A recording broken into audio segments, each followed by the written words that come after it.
What's up, guys? My name's Brandon, and welcome back to Apple Weekly. In this episode, we're going to discuss even more iOS 17 features and changes. We're going to discuss the latest on iPhone 15 and M3 Max, what in the world is going on with Twitter, a strange and unique Apple auction, another crazy AirTags story, and much more. And as always, if you want to stay updated with all things Apple, hit that subscribe button down below so you don't miss next week's episode. Also, check out the Apple Den newsletter if you want the scoop early. All right, so as always, let's start off with even more iOS 17 features and changes. We'll also discuss why Public Beta 2 was delayed here in a moment, but let's first talk about these changes. And the first thing I want to mention is game mode potentially coming to the iPhone. So this is a feature that we saw on macOS Sonoma where it automatically adjusts the system settings to increase performance when you're playing a game. And now the code in beta 4 suggests that game mode could be coming to the iPhone. So this is found in the code by 9to5Mac,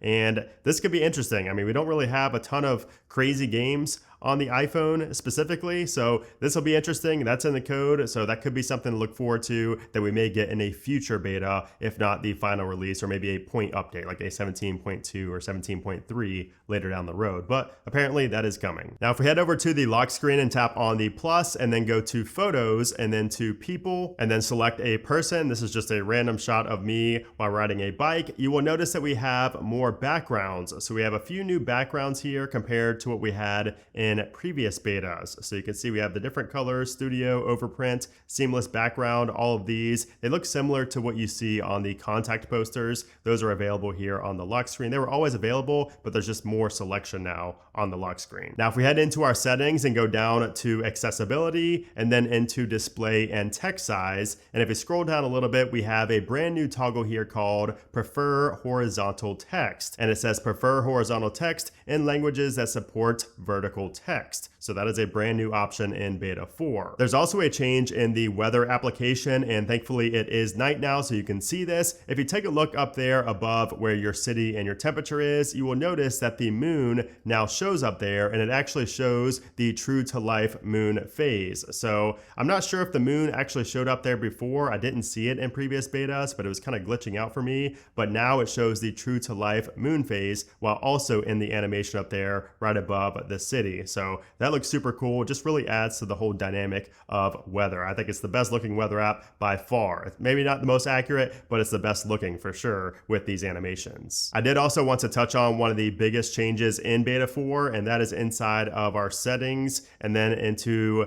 the AirDrop section right down here. Start sharing by bringing devices together. And you will notice that mine was disabled because I have turned this off on every device that I have, because this has saved me so much headache. I didn't know how it was going to perform at first. It did fine in my What's New video, but now I have to have this disabled on all of my devices, except for my main device, just because I could actually use it while out in public. But if you have multiple other devices, if you have test devices, I would strongly suggest turning that off so your phones don't automatically try to transfer contact information or files 24/7 while just sitting on your desk. There was also a fix in this update where if you go into jiggle mode right here and then you tap on the pages and you go to rearrange your pages, it no longer crashes your springboard. So before, I guess in beta 3 and beta 2, this would actually crash the springboard. It would respring your device. You wouldn't lose anything, but it would just respring and take you right back here, but you weren't able to properly move these pages around, but now you can with this 4th beta that has been resolved. There's also a fix to Apple Maps in beta 4. So I had a lot of issues with lag in beta 3. Really just right before beta 4 came out was really the only time I used it. So that's when I noticed it. But there was a lot of lag when I would put my destination somewhere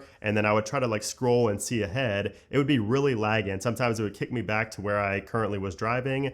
But now in beta 4, that has been fixed. There's no more lag in the Maps application. And then perhaps the biggest bug fix in beta 4 is a fix for the widgets. So you'll see my clock widgets are performing just fine. My sleep and my other clock right here are also perfectly fine. Whereas before on betas 1 through 3, they would just be blank almost every time I unlock my device. They would randomly populate throughout the day, but 99% of the time they would just be blank. So that's also been fixed here in beta 4. But one thing that has not been fixed in beta 4 is the keyboard bug, specifically in the messages application. So sometimes times my keyboard will not show up, so I can't type. And then other times the keyboard will show up, but the text field here where you see these emojis will not show up. So I can type, but I can't see what I'm typing. So that's still an issue here in beta 4. Maybe it has something to do with this new menu right there. I'm not sure, but there are still issues in messages, unfortunately. But as far as overall performance goes, performance is actually really good here on beta 4. So probably the number one thing I noticed after using this for a few days compared to previous betas is the fact that my phone does not heat up near as much as it did before, which that in turn is going to lead to better performance and battery life alone, just by having less heat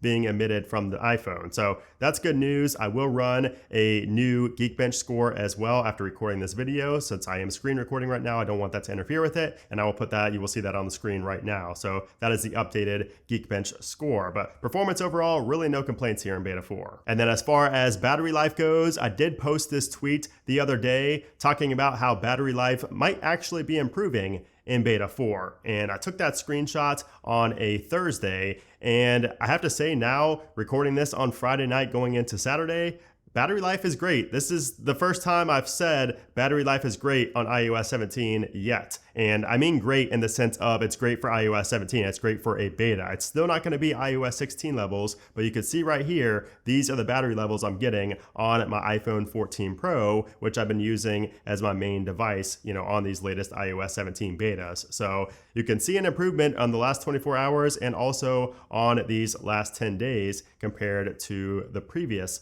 beta. And again, I think a good part of that has to do with less heat coming out of the iPhone. So I don't know what could be causing that or what could have, reduced the amount of heat coming out, but that is one thing I noticed. And I'm just glad to say that I finally see an improvement in battery life.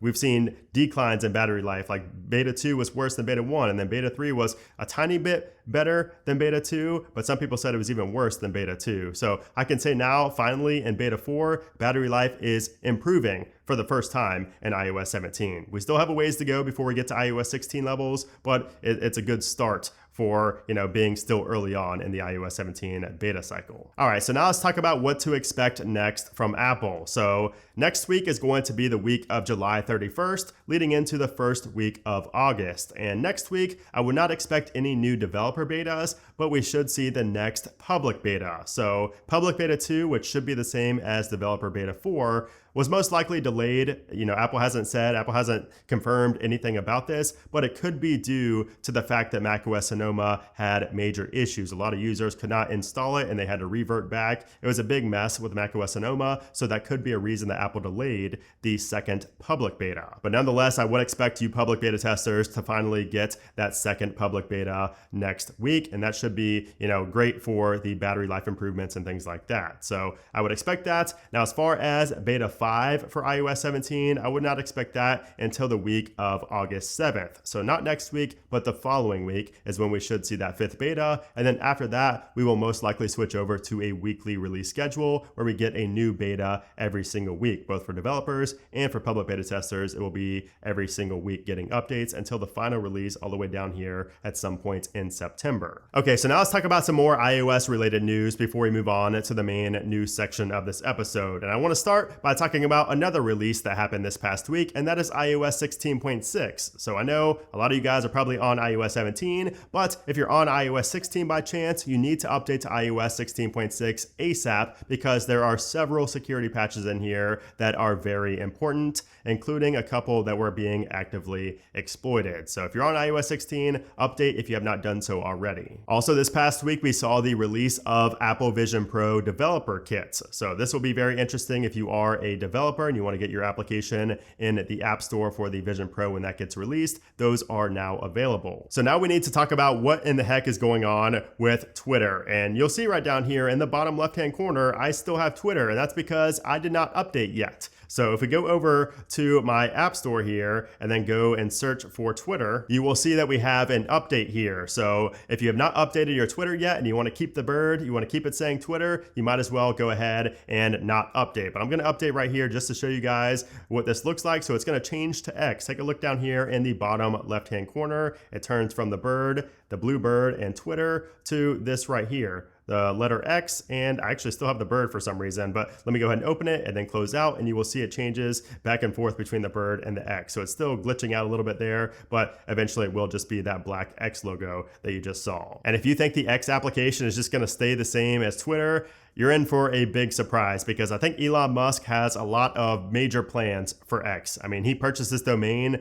back in 1999, so he's had ideas for X for a very long time. So you can see right here, the CEO of Twitter said this: X is the future state of unlimited interactivity, centered in audio, video, messaging, payments, and banking, creating a global marketplace for ideas, goods, services, and opportunities. Powered by AI, X will connect us all in ways we're just beginning to imagine. So that's a big statement. And, I'm kind of curious to see what's going to happen with X in the future. I think it's a good change. I'm very open to change, on platforms. I don't really get attached to a platform or anything like that. So I'm excited. If you're not following me on X, go ahead and follow me now, because, I think there's a lot that's going to be changing with X, and I break down all the changes over here as well. As you can see, I posted about the navigation bar changing and things like that. You'll notice that when you're on X now and you scroll down, the navigation bar hides, and then when you scroll up, it starts to appear again. Still not sure how I feel about that. I'm not in love with it, but maybe it'll grow on me. And if you are a Threads user, you will be pleased to know that the following tab has made its way to the Threads application. And I actually have to say, this made Threads a lot better for me. I was really getting a ton of junk on my For You page. So this following tab is a much needed feature that really brought me back to Threads. Like, it was getting stale. I really didn't touch it for a while, but now that we have that following tab there, it's actually usable, and I can actually see content that I want to see. So I like that change. The Flighty application just got updated with version 3.0, and it says it introduces all new Flighty friends, and it says, never here, send me your flight info again, invite friends and family to share flights, get status updates, and see each other fly on the map. So this is a super cool feature. I can actually see a big benefit for this, a big use case for this. So I will probably be subscribing to their pro plan just to get this, because I always have to, send my parents and, send friends and loved ones information about my flights. So this should make it easy to kind of just see everything in one map and, just have all that automated here with Flighty. Also, this past week, Apple introduced 3D maps for Dallas and for Houston. So if you live in Dallas or Houston, Texas, you will notice that you now have the 3D button right there, and you can see different buildings and different structures downtown that have the 3D look. I just love this. I mean, this is the best looking maps application out there by far when they add these 3D elements in. It just looks so awesome. All right, so now let's move on to the latest Apple news, and we're going to start with price hikes potentially coming for the iPhone 15 Pro and Pro Max. And if this is the case, this would be the first price hike since 2017 with the iPhone 10. So this news comes from a Barclays analyst who says the 15 Pro is going to cost $100 more than the 14 Pro, and the Pro Max is going to cost up to $200 more than the 14 Pro Max. And he says that the pricing will remain similar for the regular 15 and 15 Plus. So this puts the potential pricing for the Pro models at $1099 for the 15 Pro and $1299 for the 15 Pro Max.